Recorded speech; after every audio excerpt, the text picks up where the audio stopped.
Sandhya. I'm back with another chapter. Today we will continue with history of class 10 and the chapter which we will discuss is the age of industrialization part 2. Dear children, history is an essential subject as it constitutes a crucial subsubject of social science. History is a theoretical subject, so you need to write excellent answers. For scoring good marks in history is vital as scoring in other subjects. So, I have covered all the concepts in this session. You can score more marks in your history exam by going through this video lecture. Dear children, when we talk about colonies, it means those areas that were colonized by the European powers. Here we will discuss about India.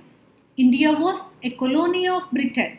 So now we will see how does a colony get industrialized. Dear children, Indian textiles, especially silk and cotton goods, were very famous in international markets. So before the invention of various types of machines, Indian textiles dominated the international market. True, various countries were producing cotton, but it was the finest quality of cotton was produced in India. America and Persian merchants took the goods from Punjab to Afghanistan, which were taken to eastern Persia and central India. The transportation of bales of fine textiles was done on camels and via the northwest funnel. Dear children, through these mountain passes and across deserts.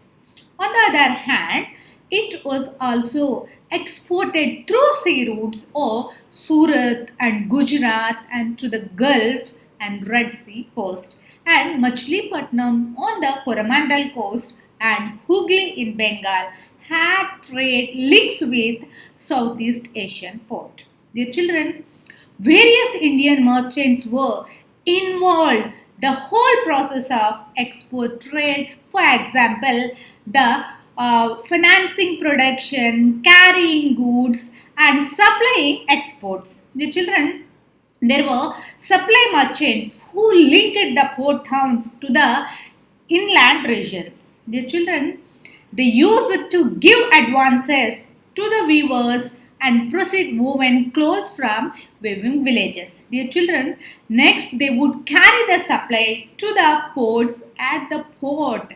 They were the export merchants and the big shippers who had brokers to make deals by them. But by 1750s, the whole network of the export which was under Indian merchants started breaking down.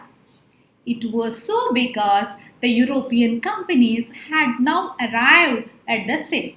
Dear children, they started going power by securing a variety of concessions from local courts and then establishing monopoly over trade. Dear children, all these led to the decline of old ports of Surat and Hooghly, which were used by the local merchants. Then the exports started declining and soon the situation became so bad that the colonial bankers turned bankrupt. In the last year of the 17th century, the trade of Surat fell down to 3 million from 16 millions. Dear children, through old parts like Surat and Hooghly had come to their decline, ports by Bombay and Calcutta started growing.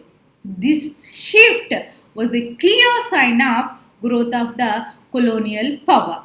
All trade activities were controlled by the European powers. Any Indian traders who wanted to survive had to work under their control.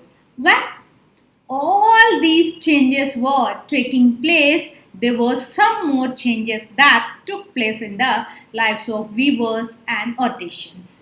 Dear children, how did this happen? We will discuss now.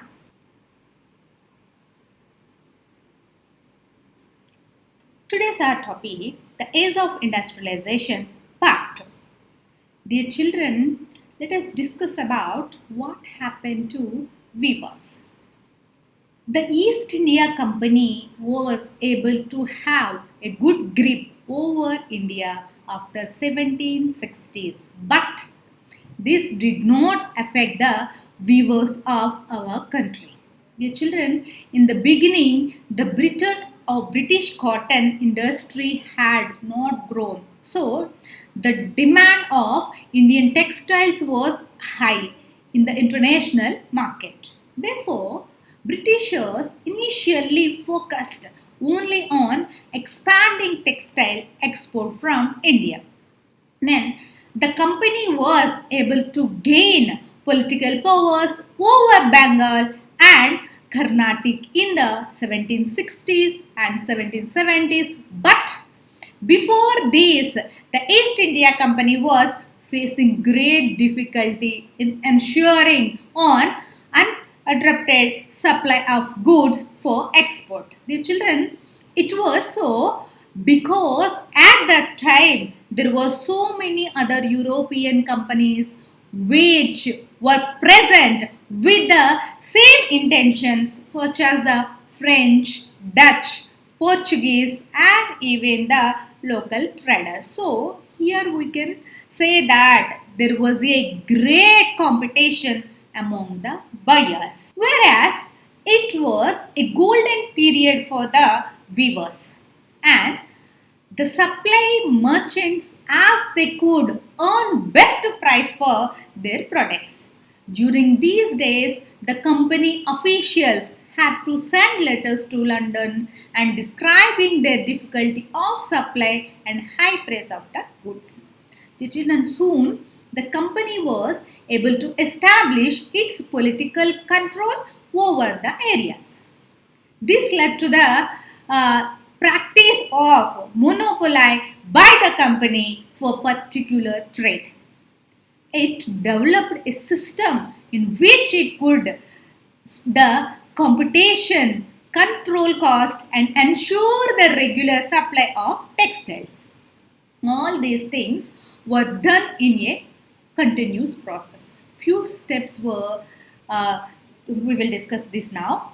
The company removed the local leaders and brokers from the whole process.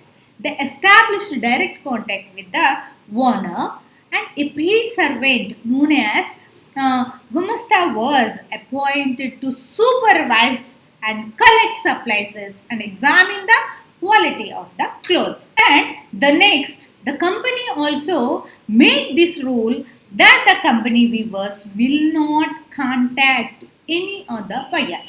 So, in order to materialize this, they started giving them advances. So, after placing order, some loans were provided to weavers, which was later on handed over to the gumastas. By doing this, they could not deal with any other person. The children, as weavers were getting loans and the demand of loans, textiles was increasing. So, the weavers leased out their weaving. Their families also helped them as it required great man force to do jobs. But soon the whole scenario changed. The reports of clashes between gumastas and the weavers started coming from the weaving and villages. Dear children, earlier the merchants were the local residents who had good relationship with the weavers. They used it to help them in their hours of need. Dear children, but the gumasta were the outsider. They were harsh and arrogant. Then they used it to take help of person and sepoys in order to punish the weavers if they make any delay in their work. Moreover, whereas started facing various problems as they were bound to only single buyer because of the loans received from the company. Dear children, their incomes were very low and life was miserable. It may places in Carnatic and Bengal weavers left their villages and migrated to the villages where their relatives were residing, or they revolted against the company and its officials. Later on, many of the weavers refused to work as weavers and joined back their agricultural work. But this was not the end. By the 19th century, a new set of problems arrived from them. Let us discuss about that.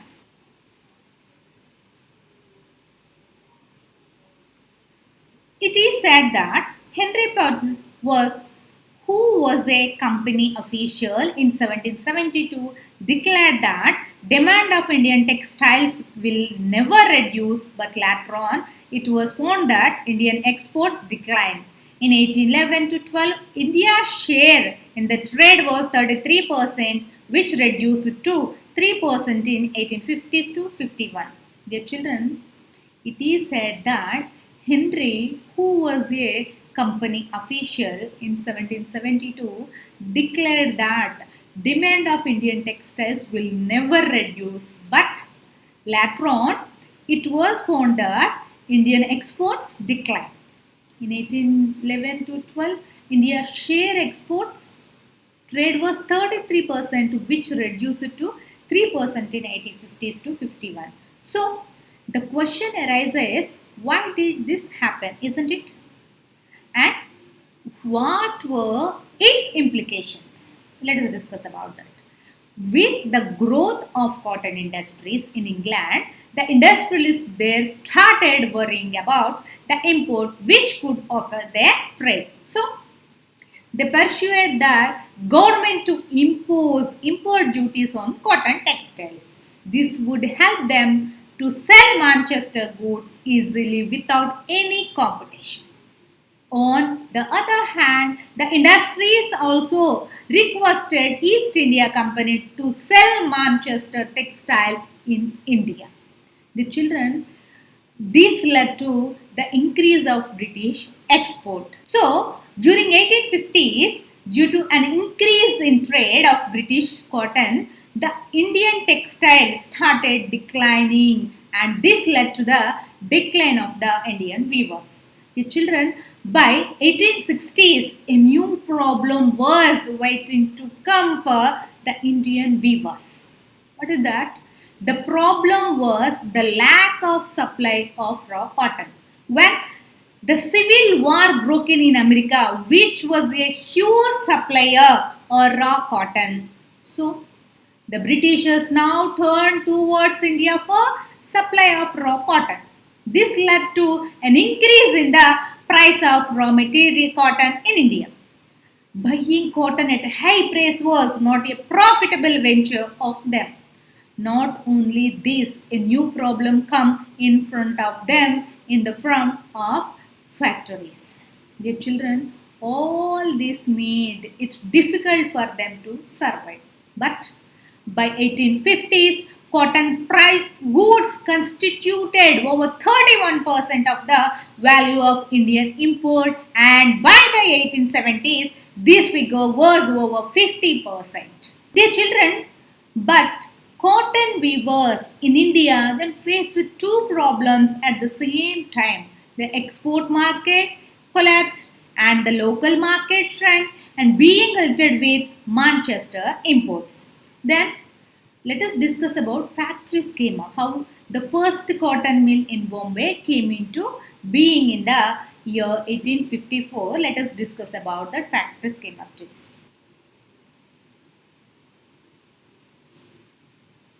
History shows the trade connection with China. In the last 18th century, the British in India started trade of opium and tea with China. Many Indians became part of this trade through as a junior player. Dear children, As we discussed earlier, the production work in the factory started after 2 years of the this 1854. By 1862, there was 4 millions that were producing around 99,000 food planes and 2,150 looms. Even Bengal witnessed the coming up of factories during that time. The first factory in Bengal was set up in 1855 and the second one in year 1862. Dear children, in India, a mill was set up in Kanpur in the 1860s. Dear children, it was known as Elin Mill. Soon Ahmedabad also got its famous mill and Madras also got its first mill in 1874. Dear children, so we can see that so many factories or mills came into being between the years of 1854 to 1874. But the question here is that who set up the industries, where did the capital come from, and who came to work in the mills? So let us know about those people who established these mills. They were known as the entrepreneurs. Dear children, when we talk about the various business groups in India, history shows their trade connection with China. In the late 18th century, the British in India started trade of opium and tea with China. Many Indians became part of this trade through as a junior players. So they use it to provide finance and procure supplies and ship the consignment. Dear children, they earned handsome amount out of this and thought of developing industrial experience in India. Like for example, in Bengal. Dear children, Dwarkanath Tagore made his fortune in the China trade before the turn to industrial investment, setting up 6 joint stocks companies in the 1830s and 1840s. Dear children, but in the business crisis of 1840s, Tagore business sat down. But later, in the 19th century, many who were dealing with China became successful and industrialists. China was not the only trade link that could earn money for the businessmen, but there were so many other countries which had trade links with India that enabled some merchants for Madras trades with Burma, while some had links with the Middle East and East Africa. Dear children, not each and every was involved in foreign trade. There were some who operated with India. Their work included carrying goods from one place to another and banking money, transporting funds between cities, and financing trades. When opportunities in investment in industries opened up, many of them set factories. But when the British gained political power in India, they left a limited space for the Indian merchants. So now the Indian merchants were not allowed to trade in manufactured goods with Europe. The children, they could only deal in raw materials and food grains such as raw materials, cotton, opium. Dear children, later on, they were edged out of the shipping business too. So, the British control over India business sectors could be assured by the fact that till the First World War, European managing agencies were controlling Indian industries. Therefore, three of the biggest ones were Burt and Co. Indra and Jerd Skinner, and these persons set up joint stock companies and managed them. In most cases, European agencies made all investments and business decisions. Their children, they had their own commerce chambers in which Indian business were not allowed. So, now that we know about entrepreneurs and the source of capital, Now, let us discuss and let us talk about the workers who worked in these factories and who were they and where did they come from.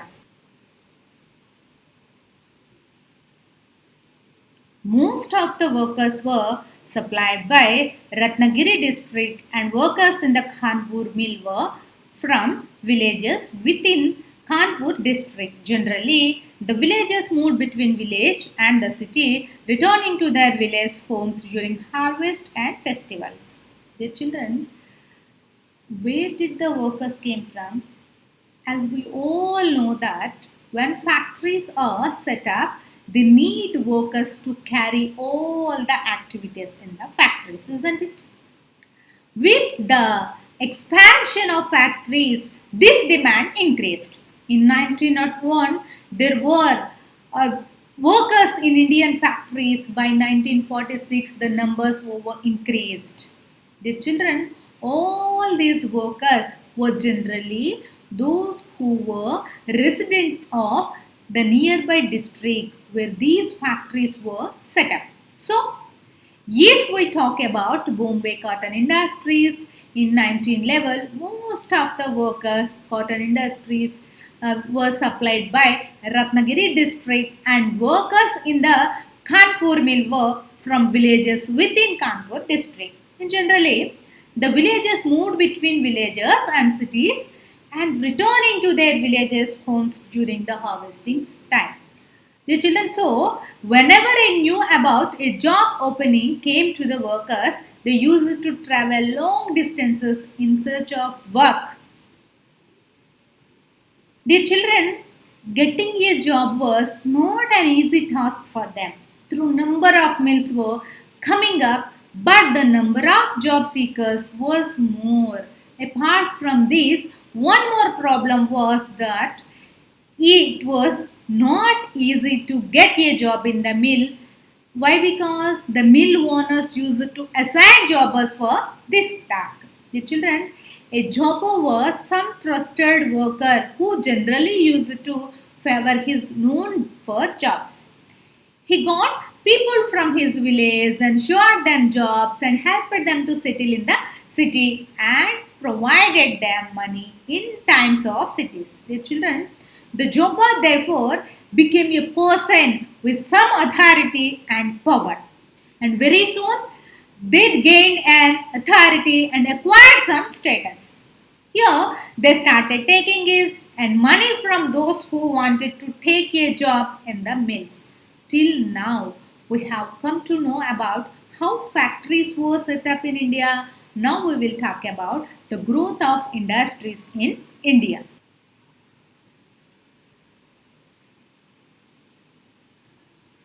When Indian businessmen began establishing industries during the late 19th century, they were not interested in having any sort of competition with the Manchester goods. Dear children, when we talk about industrial growth in India during British rule, we can see a strange scene of growth of some particular industries. It was so because the European managing agencies were interesting in certain kinds of products. So they established tea and coffee plantations and invested in mining, indigo and jute. Dear children, these were those products which were generally exported to Europe. Did you got this point? When Indian businessmen began establishing industries during the late 19th century, they were not interested in having any sort of competition with the Manchester goods. Therefore, these industries produced cast yarn and not the fabric. This yarn was generally used by the handloom weavers in India or was exported to China. Dear children, during the first decade of the 20th century, various changes took place that led to change in the pattern of industrialization. Dear children, when the growth of national movement like Swadeshi movement that mobilized people to boycott foreign cloth. Then industrial group organized in order to protect the interest of business class. Then they started pushing the government to decrease tariff and grant other concessions. Also, from 1906, the export of Indian iron to China declined because the demand of supply of iron was now being fulfilled by the Chinese and the Japanese cotton mills. Dear children, so the Indian industry shifted their production from iron to fabric or the cotton pies.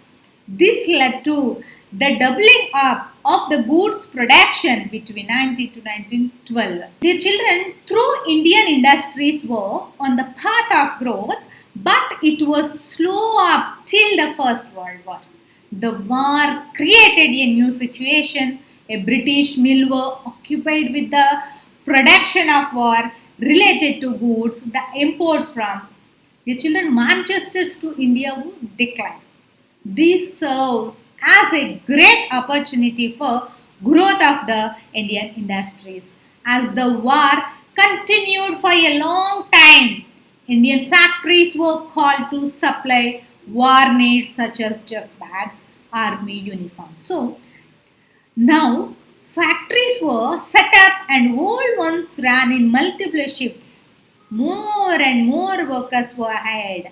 The production grew over the war years. After the war was over, the Manchester goods were not able to gain its position in the Indian market. So, the British economy was not able to compete with the modern economics of US, Germany and Japan. So, it lagged behind. Within the colonies, the local industrialists grew stronger and started producing substitutes of the foreign goods. Dear children, so we can see how changes were taking place. Now, we will discuss about the small scale industries in India. Dear children,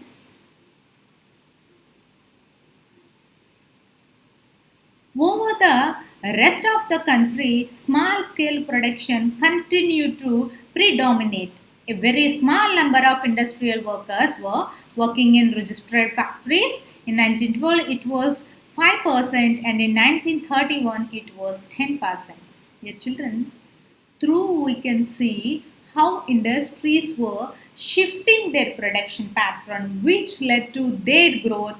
But the interesting fact is that large industries formed only a small segment of the economy. So, in 1911, about 67% of the large industries were located in Bombay and Bengal. Over the rest of the country, small scale production continued to predominate. Very small number of industries workers were working in registered factories. In 1911, it was 5%, and in 1931, it was 10%.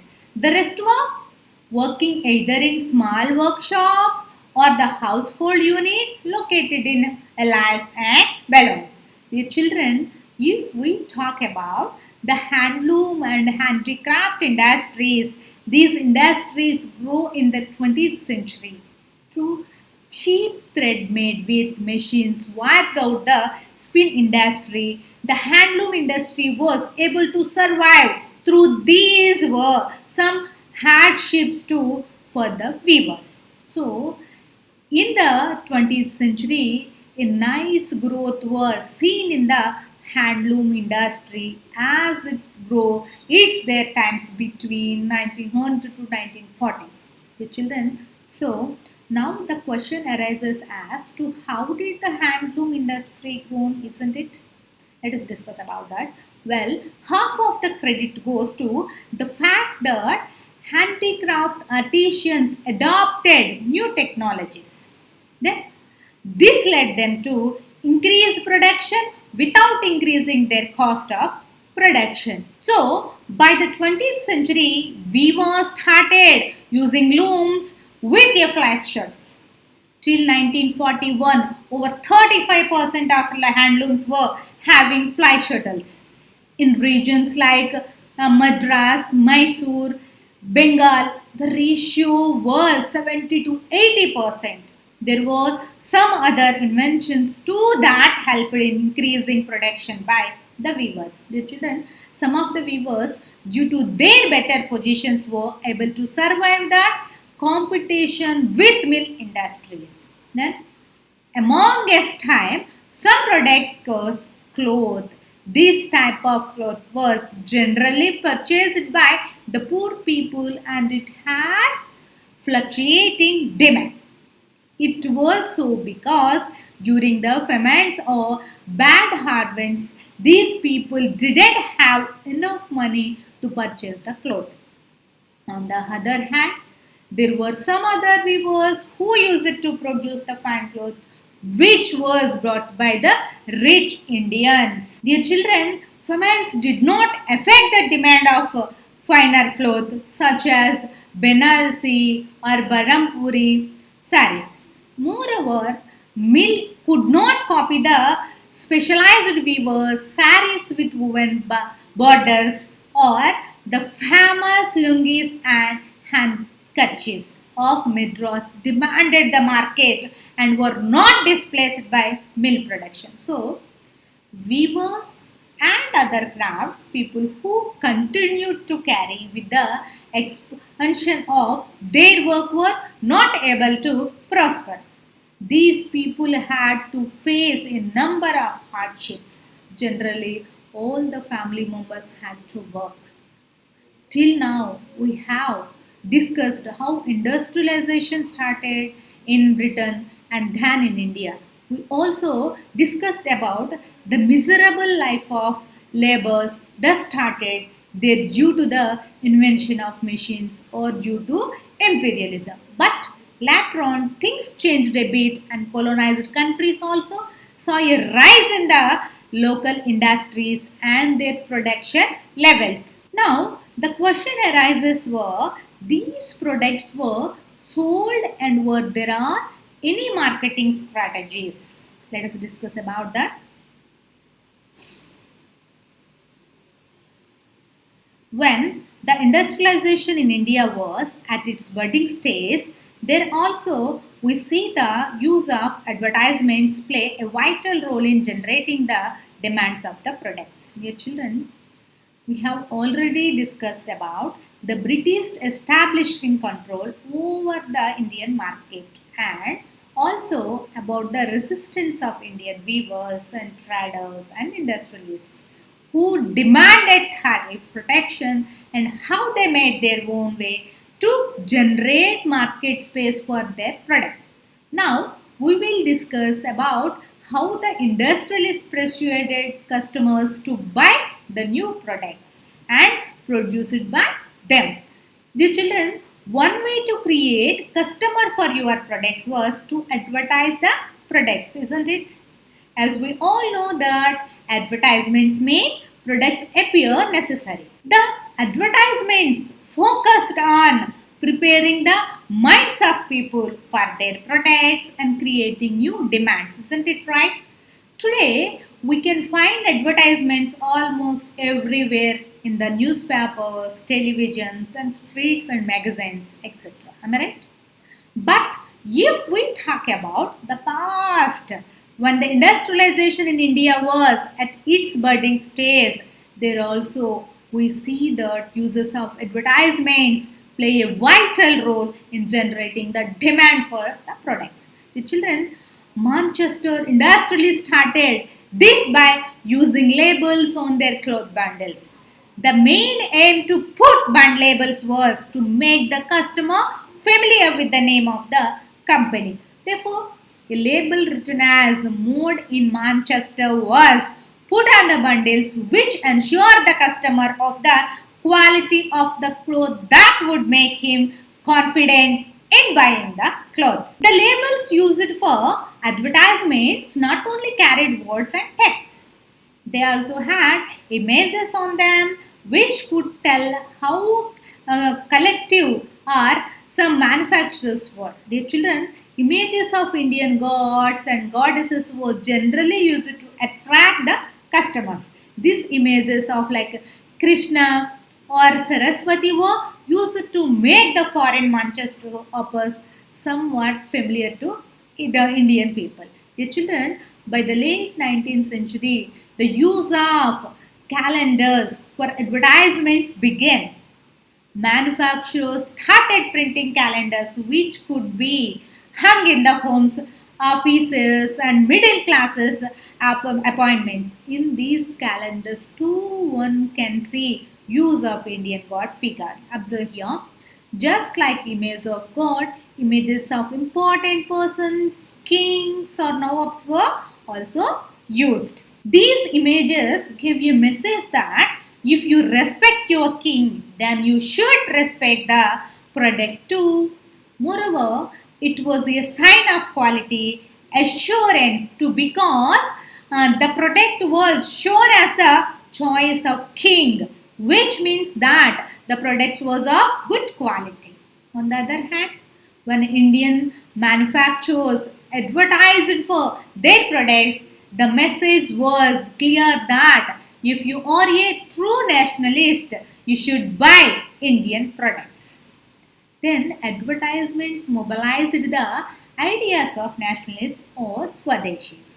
Let us discuss about that. Dear children, so we have come to the conclusion that the age of industries mean technological advancement growth of industries and making a new industrial labor force. However, small scale and hand industries remain an important part of the whole process. Dear children, uh, this video lecture helps in understanding the concepts easily. We discussed all important topics and concepts and dates, isn't it? The children go through this video lecture again and try to understand the concept. Last but not least, decide who you want to be and commit to or your practice, whatever it is, and going to be able to do things perfectly. All that we can do is every day and focus on doing the best we can. Learning will continue. Stay tuned for more video lectures on social science. Keep learning. Have a nice day. Thank you.